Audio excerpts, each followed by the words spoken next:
On the 15th of May, 1982, 45 men from the British Special Air Service destroyed 11 Argentine aircraft in a 40-minute ground assault on Pebble Island in the Falklands, eliminating roughly half of Argentina's fixed-wing air capability in the South Atlantic in a single night without losing a single man.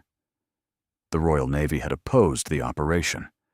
Rear Admiral Sandy Woodward, commanding the carrier battle group, preferred continued naval bombardment and airstrikes over risking Special Forces soldiers on the ground. The SAS insisted that only demolition charges placed directly on aircraft could guarantee destruction.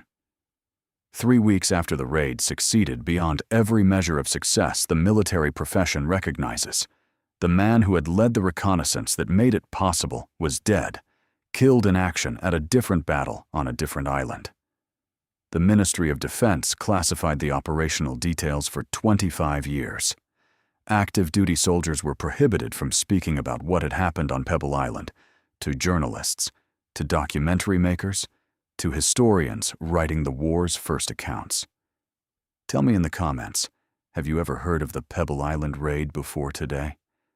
Because what you are about to discover will make you question why the most tactically perfect Special Forces operation of the Falklands War was rewarded with silence, buried in classification, and absent from the memorials that commemorate far less consequential actions. Now let's go. To understand how 45 soldiers ended up destroying half of an enemy air force in one night, you must first understand what the Falkland Islands actually were in the spring of 1982, and why the British arrived in the South Atlantic prepared for everything except what the campaign would actually demand of them. The surface version of events is straightforward enough. On the 2nd of April, 1982, Argentine military forces invaded and occupied the Falkland Islands, a British overseas territory in the South Atlantic Ocean. 8,000 miles from London and 300 miles from the Argentine coast, home to approximately 1,800 British civilians who woke that morning to find foreign soldiers in their streets and a new flag above their government house. Prime Minister Margaret Thatcher authorized the assembly of a naval task force within hours of receiving confirmation of the invasion. The first ships sailed from Portsmouth on the 5th of April. The political stakes were absolute. The survival of Thatcher's government, British credibility as a military power after decades of imperial retreat, the principle that territory could not be seized by force, and the seizure simply accepted by the international community as accomplished fact.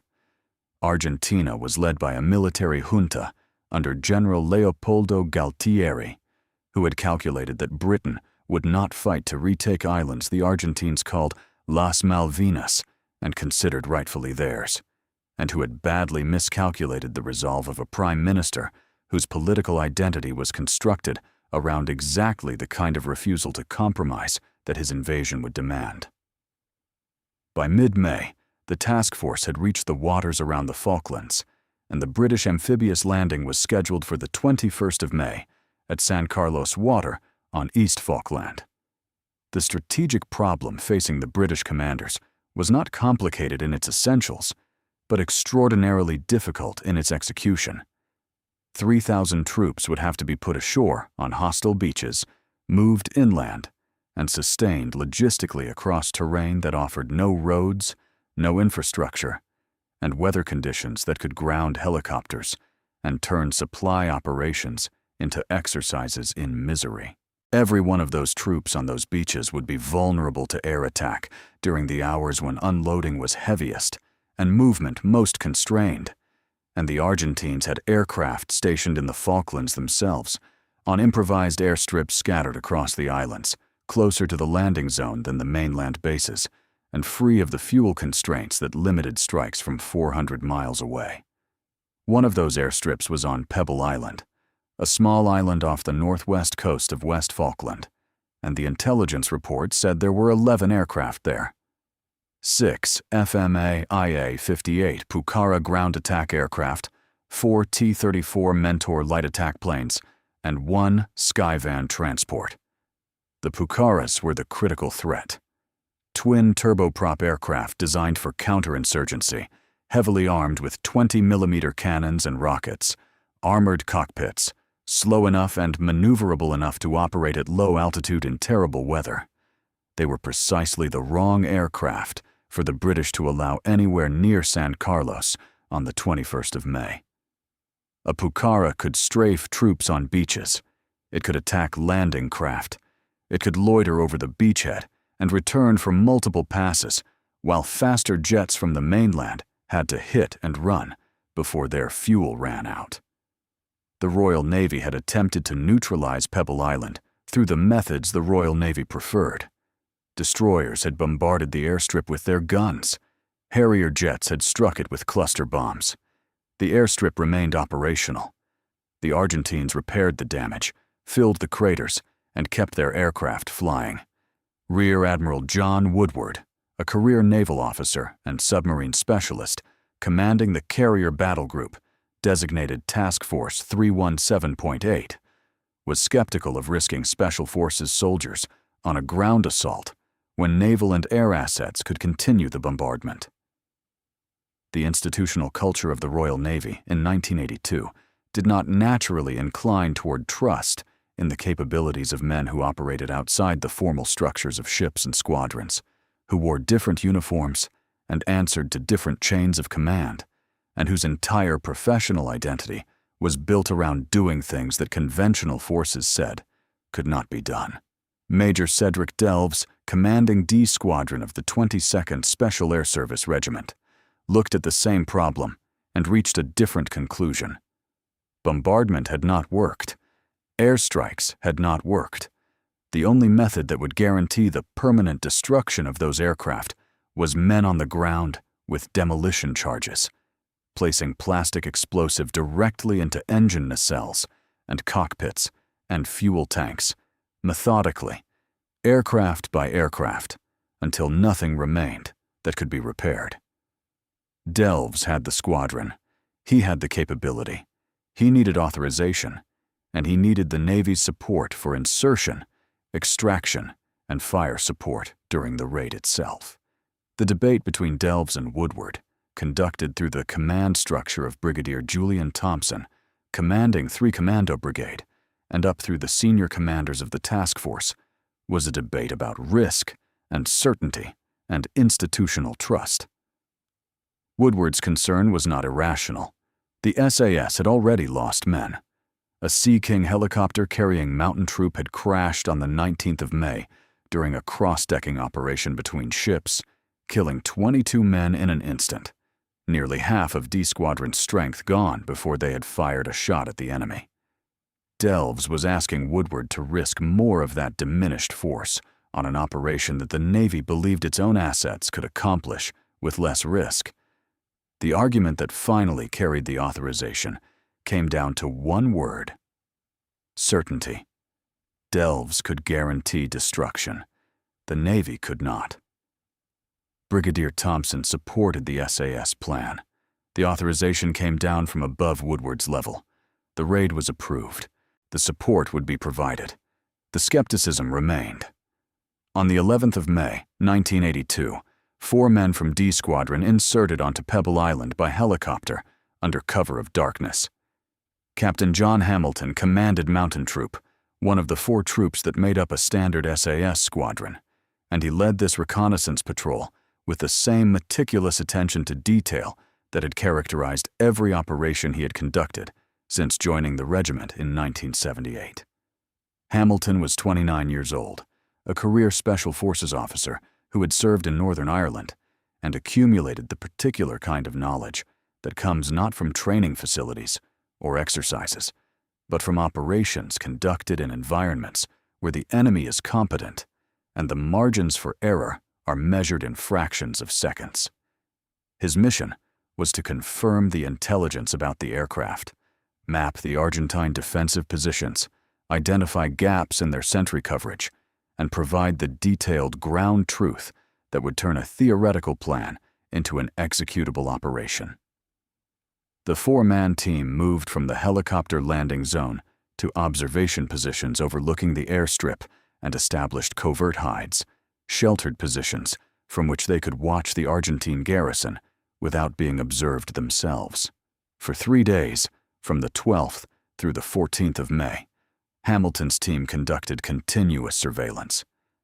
During daylight hours, they remained motionless in their hides, observing the airstrip through binoculars and counting aircraft, tracking the movement of Argentine personnel, noting the timing of sentry changes and the patterns of patrols. At night, they moved closer, conducting detailed reconnaissance of the perimeter defenses, measuring distances, sketching maps, building the comprehensive picture of the target that the assault force would need. What they observed was both encouraging and concerning. The aircraft were parked in dispersed positions around the airstrip, rather than concentrated in a single location that a naval bombardment could destroy with one salvo. The Argentine garrison numbered approximately 114 personnel, a mix of Air Force ground crew and mechanics responsible for maintaining the aircraft, and a smaller security element of Army infantry, tasked with perimeter defense. The defensive positions were oriented primarily toward threats from the air and the sea. Trenches and sangars faced outward toward the approaches a ship or aircraft would use. The northern approach to the airstrip, the route an enemy moving overland across the island would have to take, was less heavily defended. Not undefended, but the gap was there, and Hamilton noted it with the professional satisfaction of a man who understands that every defensive plan has weaknesses, and the reconnaissance patrol's job is to find them. The critical assessment Hamilton transmitted back to the task force was tactical and psychological. The Argentine garrison was not expecting a ground assault. Their defensive posture, their patrol patterns, their visible lack of urgency in the hours between dusk and dawn, all indicated a force that believed the threat would come from the sea or the sky and had organized their response accordingly. They were Air Force personnel, not frontline infantry. They were mechanics and technicians who could fight if they had to, but whose primary job was keeping aircraft flying, not repelling commando raids. The intelligence was perfect. The plan was feasible. What remained was execution, and execution depended on weather, timing, and the willingness of helicopter pilots to fly in conditions that tested the boundaries of what their aircraft could survive. At 1900 hours on the 14th of May, 45 men from D Squadron boarded 3 Wessex 5 helicopters on the deck of HMS Hermes, the aircraft carrier serving as the task force flagship. The assault force carried their personal weapons, ammunition for sustained combat, demolition charges of PE-4 plastic explosive, grenades, rockets, and enough rations and water to sustain them for several days if the extraction failed, and they had to escape and evade across the island. Each man carried between 50 and 70 pounds of equipment. The helicopters lifted off into deteriorating weather. Wind gusted across the deck. The sea state was rough enough to make the flight toward Pebble Island an exercise in controlled violence, the helicopters bucking and shuddering as they flew low over the ocean to avoid radar detection. 20 minutes into the flight, the weather worsened beyond the safety margins that even the most aggressive helicopter pilot would accept. Lieutenant Commander Ian Stanley, the Royal Navy pilot leading the formation, made the decision to abort. The helicopters turned back toward HMS Hermes. The raid was off. The frustration among the troops was difficult to conceal. They had prepared. They had rehearsed. They had committed themselves mentally to the violence that was coming, and now they were back on the carrier deck, watching the clock run down on the narrow window. They had to complete the mission before the San Carlos landing made everything else irrelevant. Delves assessed the situation with the cold clarity of a commander who understands that emotion is a distraction and decisions are made on the basis of what can be controlled. The weather was not controllable. The timeline was not negotiable. The San Carlos landing was 6 days away. If those aircraft were still operational on the 21st of May, British troops would face a threat that this raid could have eliminated. At 2300 hours, the weather broke slightly. Not ideal conditions, not even good conditions, but flyable if the pilots were willing. Delves requested authorization for a second attempt. Woodward, receiving the request from a command structure that had already decided the raid would proceed, gave his approval. The authorization was reluctant, the skepticism undiminished, but the decision was made. Lieutenant Commander Stanley would later describe the flying conditions that night as the worst he had experienced in his career. The helicopters flew at altitudes between 50 and 100 feet above the ocean surface, following the contours of the waves, navigating by dead reckoning with minimal radio emissions to avoid detection by Argentine radar. The wind was strong enough to require constant corrections. The visibility was limited enough to make every minute of the flight an act of trust in instruments and skill, and the structural integrity of aircraft being pushed to their limits. The crews flying those helicopters were not SAS. They were Royal Navy aircrew from 845 Naval Air Squadron, and their willingness to fly in conditions that exceeded the safety parameters of their aircraft was the enabling condition that made everything else possible. Stanley's assessment was simple and professional. Those men needed to get onto that island. The mission required it. You do not think about the risk in those moments. You fly. At 0100 hours on the 15th of May, 1982, the first Wessex helicopter touched down at Shag Cove on the northwestern coast of Pebble Island.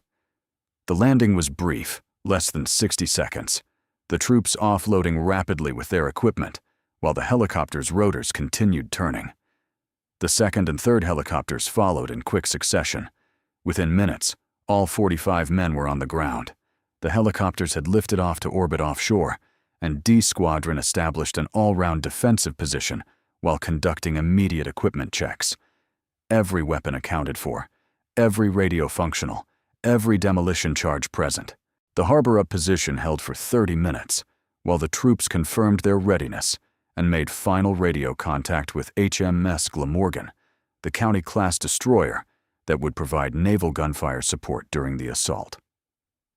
At 0130 hours, the march began.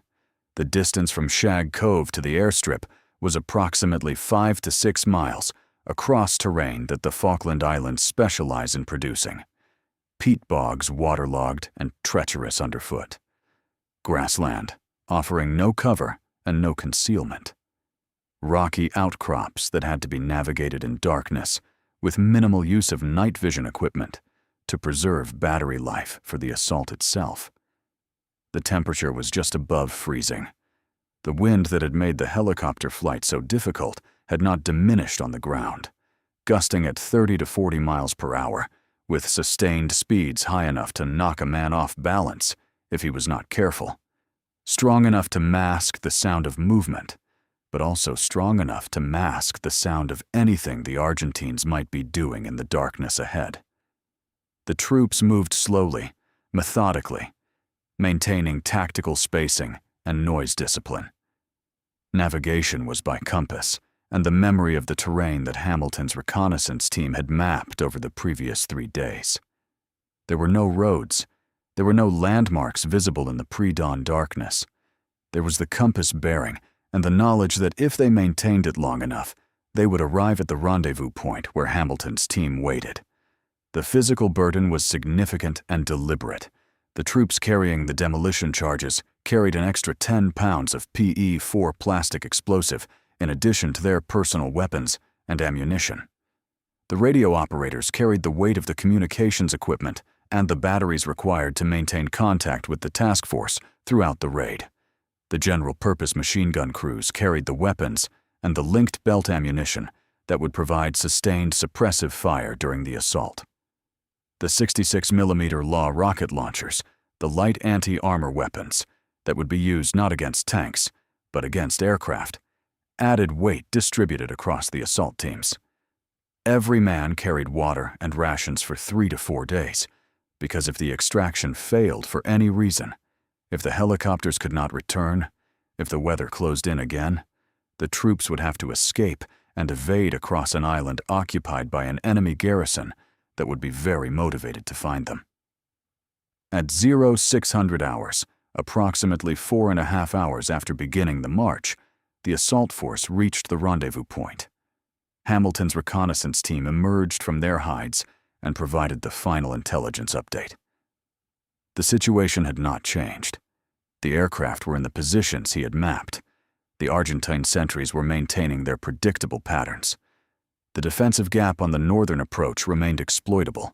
The assault teams were organized according to the plan that had been rehearsed aboard HMS Hermes during the days of preparation. Mountain Troop under Hamilton would conduct the primary assault on the aircraft themselves, moving directly into the dispersal areas and placing demolition charges with the systematic efficiency of men who had trained for exactly this task. Boat Troop would provide flank security on the eastern side of the airstrip and deliver suppressive fire against the Argentine defensive positions to keep the garrison's heads down during the critical minutes when the demolition teams were most exposed. Mobility Troop would serve as reserve and would target the ammunition dump as a secondary objective if time and the tactical situation permitted. Air Troop would secure the northern flank and prevent any Argentine reinforcement or counterattack from that direction. Captain Tim Burles, a Royal Artillery officer serving as the naval gunfire forward observer, would coordinate the fire support from HMS Glamorgan, directing the destroyer's 4.5-inch guns onto targets that threatened the assault or covered the withdrawal. Dawn was approaching. The window for the raid was narrowing. The troops moved into their assault positions, spreading out along a start line approximately 200 to 400 yards from the nearest aircraft, invisible in the pre-dawn darkness, to the Argentine sentries who were watching for threats from directions that naval and air doctrine said the threats would come from. At 0700 hours, HMS Glamorgan opened fire. The 4.5-inch naval guns of a County-class destroyer, firing at a land target from a range of 8 to 10 miles, produce a sound that arrives as both physical pressure and auditory assault. A crack and a roar that precedes the impact of the shells on the ground by the seconds it takes the sound to travel. The first salvo struck the Argentine defensive positions on the southern perimeter of the airstrip. The second salvo followed 15 seconds later, adjusted by Captain Burles's fire control to walk the explosions closer to the trenches where the sentries had taken cover. The Argentine response was immediate and exactly what the British had anticipated. Confusion, alarm, troops scrambling for defensive positions, the assumption that this was another naval bombardment like the ones that had preceded it, an attack from the sea that would continue for several minutes and then stop when the destroyer withdrew to safer waters. What the Argentines did not immediately understand was that this bombardment was not the attack. It was the cover for the attack. While the shells were landing and the garrison was taking shelter, the SAS assault teams were moving. The distance from the start line to the first aircraft was covered in less than 3 minutes. The teams moved with the deliberate speed of men who understand that hesitation invites fire, but recklessness invites death, using the folds in the ground and the darkness and the chaos of the naval bombardment to close on their targets before the Argentines could organize a coherent response. Sporadic small arms fire crackled from the defensive positions, muzzle flashes in the darkness, rounds snapping past, but inaccurate. The Argentine sentries shooting at shadows and sounds and the general direction from which they thought the threat was coming. The suppressive fire from boat troops' machine guns answered, tracers arcing across the airstrip, forcing the sentries to keep their heads down, preventing aimed fire, buying the seconds that the demolition teams needed to reach the aircraft. The destruction of the aircraft on Pebble Island that night was conducted with the systematic efficiency of an industrial process. Each aircraft was approached by a 2 or 3 man team carrying specific weapons for specific purposes. The 66mm Law rockets were fired first, the rockets striking the cockpits and detonating with the characteristic crack and flash that turned plexiglass and aluminum and instrumentation into shrapnel and ruin. The PE-4 plastic explosive charges were placed second, positioned in the engine nacelles, where the detonation would destroy the turbines and render the aircraft unflyable, even if everything else could somehow be salvaged. Hand grenades were thrown into the cockpits to ensure that nothing remained of the avionics or the controls. Incendiary rounds were fired into the fuel tanks, puncturing the metal and igniting the aviation fuel in explosions that lit the darkness and sent flames climbing into the sky visible for miles. The first 3 Pucarás were destroyed in the opening 5 minutes of the assault. The assault teams moved to the next aircraft, same procedure. Law rocket into the cockpit, demolition charges in the engines, grenades, fire. During the destruction of the 4th Pucará, an SAS trooper whose identity remains protected by the regiment's institutional policy of anonymity encountered an Argentine ground crew attempting to start the aircraft's engine. The noise of the assault, the explosions, the gunfire, the naval bombardment continuing in the background had penetrated the garrison's initial confusion, and someone in the Argentine command structure had made the tactical decision to try to save at least one aircraft by flying it away from the raid. The attempt was brave and tactically sound, and completely futile. The SAS trooper engaged the crew at close range with rifle fire, killed them in the cockpit, and placed the demolition charges in the engine nacelle while under fire from an Argentine defensive position less than 100 yards away. The charge was set. The fuse was initiated. The trooper moved to the next target without hesitation, without drama, with the professional focus of a man doing a job he had been trained to do under exactly these conditions. One veteran would describe the process years later in an interview after leaving the service. The demolition teams moved from one aircraft to the next like they were on an assembly line. Every aircraft, same drill. Laws into the cockpit, PE-4 in the engines, grenades into the fuel tanks.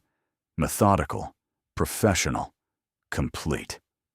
The 4 T-34 Mentor aircraft were smaller and more lightly constructed than the Pucarás, training aircraft adapted for light attack roles, and they required less explosive to ensure destruction. The Law rockets alone were sufficient in most cases. The shaped charge warheads designed to penetrate armor, doing catastrophic damage to airframes, never meant to withstand that kind of kinetic impact. The Skyvan transport was the largest aircraft on the field and required multiple demolition charges to guarantee that it could not be repaired. But by the time the assault teams reached it, they had refined their procedure to the point where the placement and initiation of the charges took less than 3 minutes. By 0730 hours, every aircraft on Pebble Island had been destroyed beyond any possibility of repair. Multiple aircraft were burning.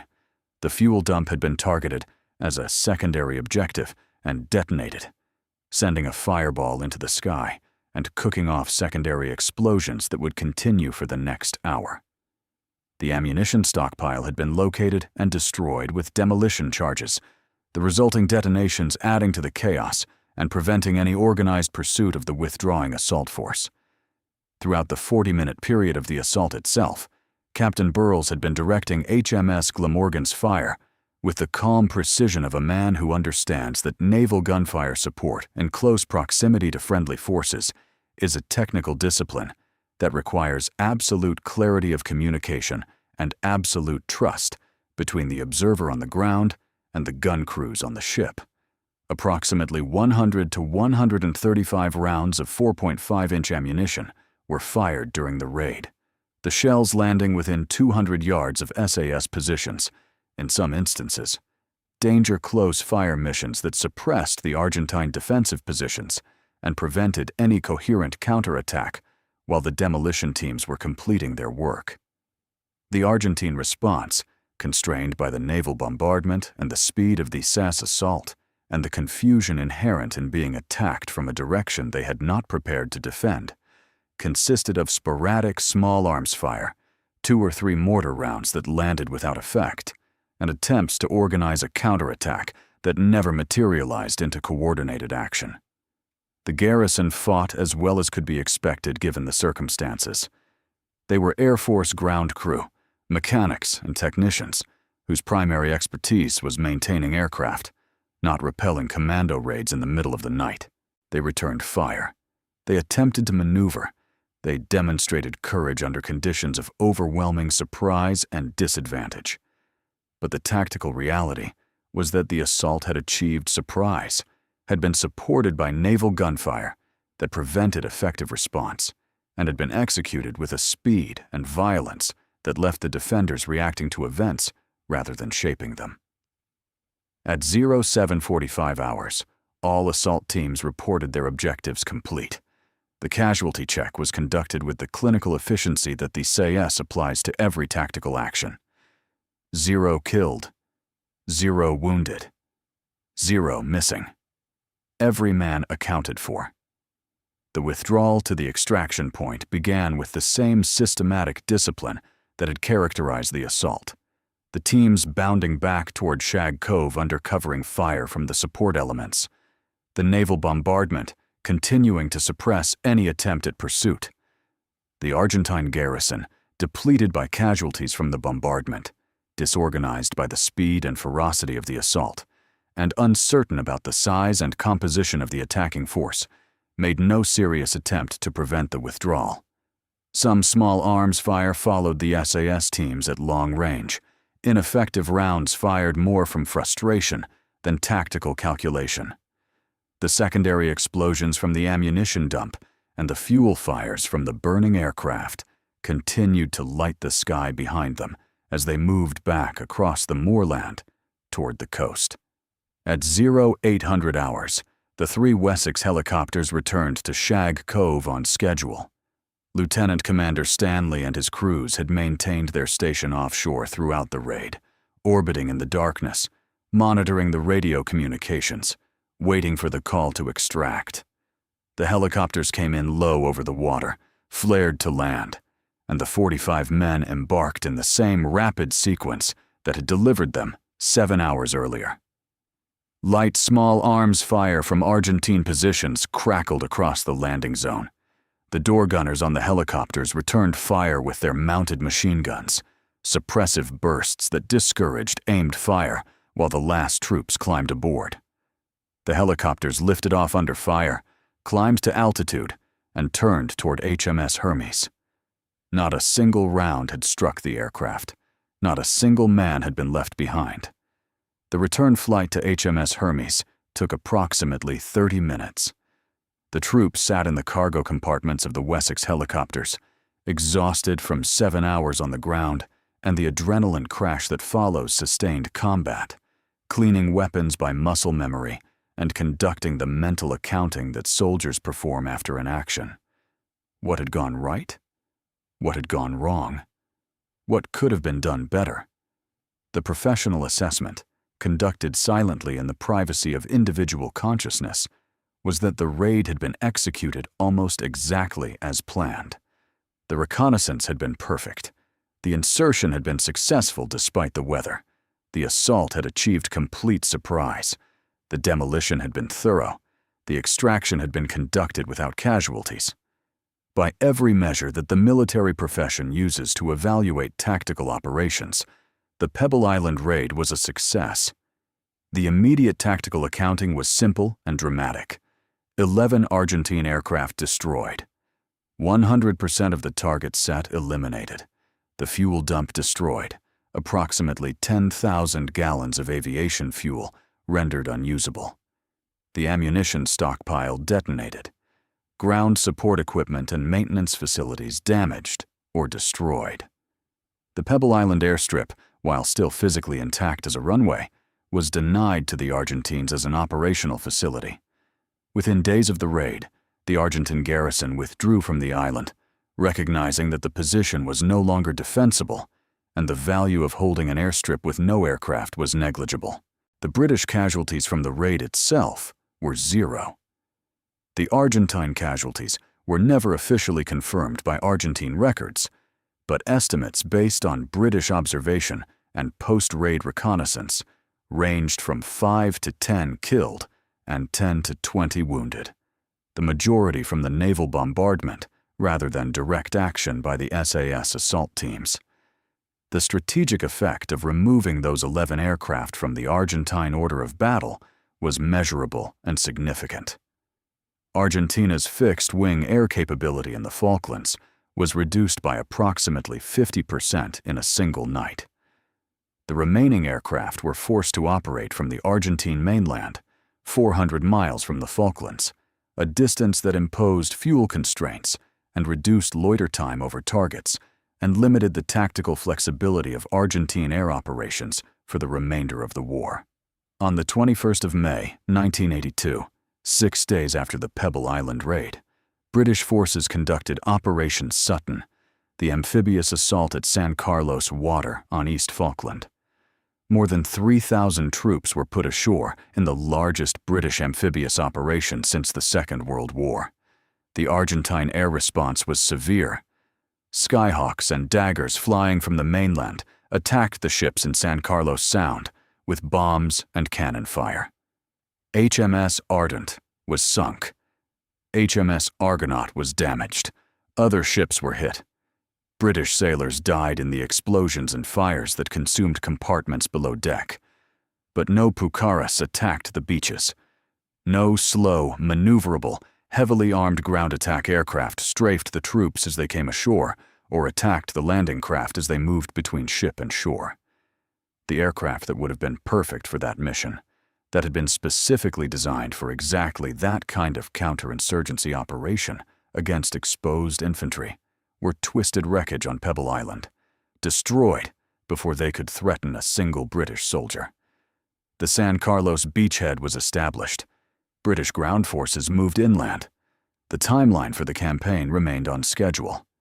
The ultimate British victory on the 14th of June, when Argentine forces surrendered and the Union Jack was raised again over Port Stanley, was made possible by the successful landing at San Carlos, and the landing at San Carlos was secured in part by the removal of the Pebble Island threat.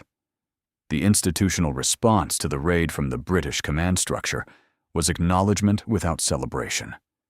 The Ministry of Defense announced that a successful raid had been conducted on Pebble Island and that Argentine aircraft had been destroyed. The operational details were immediately classified. The public presentation was that this had been a routine Special Forces operation, one element of a larger campaign, not particularly noteworthy in the broader context of the war. Within days, the Pebble Island raid was overshadowed by the San Carlos landing itself, by the losses of ships and the deaths of sailors, by the ground battles at Goose Green and Mount Tumbledown that followed. The British public barely noticed. The media coverage was minimal. The soldiers who had conducted the raid returned to their routine aboard HMS Hermes, cleaned their weapons, wrote their reports, and moved on to the next operation. The institutional memory of the Royal Navy, as reflected in the memoirs and official histories published in the years immediately following the war, gave Pebble Island approximately 3 paragraphs in Admiral Woodward's account of the campaign. 3 paragraphs for an operation that had eliminated 50% of the enemy's air capability in one night, with 0 friendly casualties. The skepticism that had preceded the raid found its echo in the silence that followed it. 3 weeks after Pebble Island, on the 10th of June, 1982, Captain John Hamilton died. He was killed near Port Howard on West Falkland while leading an assault on Argentine positions, attacking from the front as he always had, demonstrating the personal courage and tactical aggression that had defined his leadership throughout his career. He was 29 years old. He had joined the SAS in 1978. He had served in Northern Ireland. He had led the reconnaissance patrol that provided the perfect intelligence for the Pebble Island raid. He had been on the ground on Pebble Island for 3 days, mapping the Argentine defenses, counting the aircraft, identifying the gaps in the sentry coverage, transmitting the information that made the assault possible. 25 days after that perfect reconnaissance enabled a perfect raid, he was dead. His body was recovered. He was buried at Blue Beach Military Cemetery at San Carlos in the Falklands, 8,000 miles from home. His commanding officer's tribute described him as an exceptional field commander, meticulous in planning and aggressive in execution. His comrades remembered a man whose calm under fire and personal example had inspired confidence even in the worst conditions, whose leadership had been characterized not by dramatic gestures, but by consistent professional competence and a care for his soldiers that revealed depths of character that only those who served alongside him fully understood. He was awarded the Military Cross posthumously for his actions on the 10th of June, not for Pebble Island, for the assault at Port Howard where he died. No medals were awarded specifically for the Pebble Island Raid. No distinguished service orders. No military crosses for the living. No unit citation for D Squadron. The South Atlantic Medal was awarded to all personnel who served in the Falklands campaign, a routine campaign medal that recognized presence in the theater of operations, but made no distinction between those who had conducted the war's most successful Special Forces operation and those who had served in rear area roles without seeing combat. The contrast with other actions during the Falklands War is instructive. The battle at Goose Green on the 28th and 29th of May generated multiple awards for valor, including a posthumous Victoria Cross for Lieutenant Colonel H. Jones. The defense of various positions and the assault on Mount Tumbledown produced mentions in dispatches, military crosses, distinguished conduct medals, recognitions of courage and competence under fire that the military establishment considers appropriate for extraordinary service. Pebble Island, by comparison, generated silence. The explanation offered by some within the SAS community is that the regiment does not seek publicity or medals, that the professional culture of the SAS is built around doing the job without expectation of recognition, that the mission itself is the reward, and formal acknowledgement is unnecessary and even unwelcome. There is truth to this explanation. The SAS institutional culture genuinely does value silence and abhors self-promotion. The regiment's motto, "Who dares wins," is not an invitation to public celebration, but a private standard of professional excellence. But this explanation, while true as far as it goes, does not fully account for the institutional silence around Pebble Island. The broader truth is that the award system in the British military in 1982 was dominated by the traditional services, by naval and army officers whose understanding of valor and achievement was shaped by conventional operations and whose institutional biases did not naturally extend to recognizing Special Forces achievements with the same generosity that conventional actions received. The Royal Navy, which had opposed the raid before it occurred, was not inclined to highlight its success afterward. The acknowledgement of what the SAS had accomplished would require an implicit acknowledgement that the Navy's preferred method, the continued bombardment and airstrikes, had failed where the ground assault succeeded. Institutions protect their narratives. The Navy's narrative of the Falklands War was about ships and sailors and the triumph of naval power in a modern conflict. Special Forces operations that demonstrated the limitations of naval bombardment did not fit comfortably into that narrative, and so they were acknowledged briefly and then allowed to fade from the official histories that shaped public understanding of the war. The classification of the operational details served multiple purposes.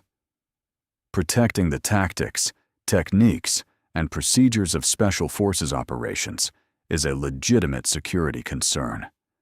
Revealing precisely how the SAS conducts reconnaissance, how they coordinate with naval gunfire support, how they place demolition charges for maximum effect, provides information to potential adversaries that could be used to develop countermeasures in future conflicts. The standard classification period for military operations is 25 to 30 years, and the Pebble Island documents followed that standard. But classification also served to suppress public knowledge of an operation that raised uncomfortable questions about institutional decision-making. The fact that the Royal Navy had opposed the raid and been proven wrong. The fact that naval bombardment had failed where a small ground force succeeded. The fact that 45 men achieved what an entire carrier battle group could not achieve through conventional means. These facts were not conducive to the institutional narrative that the senior commanders preferred to present. Active-duty SAS soldiers were prohibited from speaking to journalists, to documentary makers, to historians writing the early accounts of the war. The prohibition was presented as standard operational security, and in most cases it was, but the effect was to ensure that the story of Pebble Island was told, if it was told at all, from the perspective of those who had not been there and who had access only to the sanitized official summaries that revealed results without context. The full story of the Pebble Island Raid did not enter the public consciousness until the early 2000s, when the classification periods began to expire and veterans who had left the service were free to speak without violating institutional prohibitions. The first comprehensive account was published in 2007, 25 years after the raid, in a book titled Pebble Island by John Cooksey and Francis Mackay. The authors conducted extensive interviews with veterans, reviewed declassified planning documents, and assembled the tactical and operational details that the Ministry of Defense had kept classified for a quarter century. A second detailed account was published in 2012 by Gregory Barnes in the Osprey Raid series, providing tactical analysis and maps and a reconstruction of the assault that brought academic rigor to a story that had previously existed primarily in the memories of the men who had conducted it. Online compilations by military history researchers, particularly the comprehensive account published by Think Defense, gathered primary source material and first-hand SAS testimony that filled gaps the official histories had left. The story emerged, piece by piece, not through institutional acknowledgement, but through the efforts of historians and veterans who believed that what had happened on Pebble Island deserved to be recorded and understood. The modern military assessment of the Pebble Island Raid is that it represents a textbook example of special forces operations. The raid is taught at military academies worldwide, at Sandhurst and West Point, and staff colleges across NATO, as a case study in the effective employment of small, highly trained units to achieve strategic effects.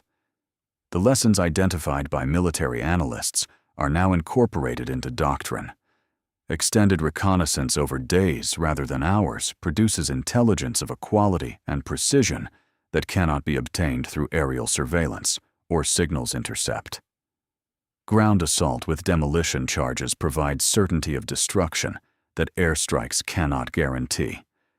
Joint operations integrating special forces with naval gunfire demonstrate force multiplication, the principle that small units properly supported can achieve effects disproportionate to their size.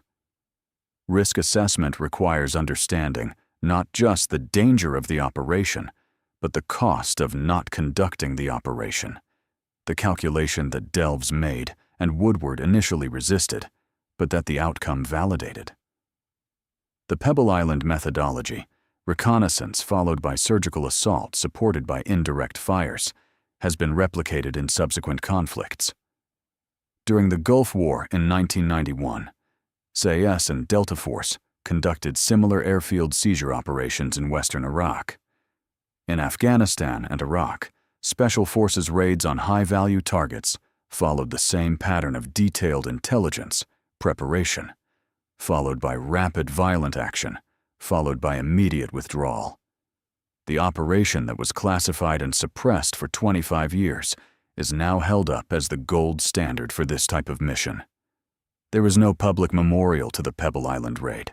No monument in London commemorates the strategic effect achieved. No blue plaque marks the birthplace of John Hamilton.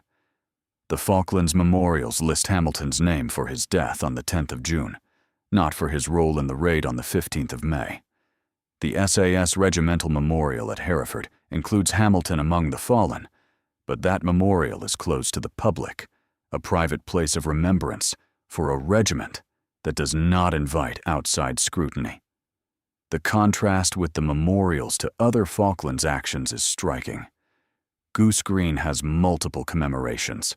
The battles on the mountains around Port Stanley are recorded in stone and bronze. The ships lost and the sailors who died are honored in naval memorials and ships' bells preserved in museums. The 45 men who destroyed half of the enemy's air force in one night and enabled the amphibious landing that made the British victory possible are commemorated, if they are commemorated at all, in the private memories of the veterans who served alongside them and in the tactical lessons taught to soldiers who study the raid without knowing the names of the men who conducted it. Rear Admiral Sandy Woodward stood in the South Atlantic in April of 1982 and argued that naval bombardment could achieve what the SAS proposed to accomplish with a ground assault. What the SAS accomplished instead was the destruction of 11 aircraft, the elimination of 50% of the enemy's air capability, the enabling of the San Carlos landing, and the demonstration that 45 men with demolition charges could guarantee results that destroyers and Harrier jets could not. 45 soldiers executing a 40-minute raid with 0 casualties and complete success. And the institutional response was 3 paragraphs in a memoir and a classification order that lasted 25 years. Captain John Hamilton never came home to England. He is buried at Blue Beach Cemetery at San Carlos, in the Falklands, where the wind blows constantly and the grass grows over the graves of men who died 8,000 miles from the country they served. His military cross was awarded for the 10th of June, not for the perfect reconnaissance that made Pebble Island possible. The raid he enabled was classified by the government he served, prohibited from public discussion by institutional order, and absent from the monuments that commemorate actions of far less consequence and far less competence. The men held. The institutional strategy that doubted them before the operation and silenced them afterward did not hold. The distance between what 45 soldiers achieved in 40 minutes on a remote island in the South Atlantic and what 4 decades of official memory chose to acknowledge is the distance in which the real history of modern special forces warfare is written. The details were classified, the story was suppressed, the recognition was withheld, and the men who conducted the most tactically perfect special forces raid of the Falklands War are still not recorded on any monument in London with the prominence and the honor that their achievement deserved and that their service demanded. If you believe those men deserve to be remembered, leave a comment below.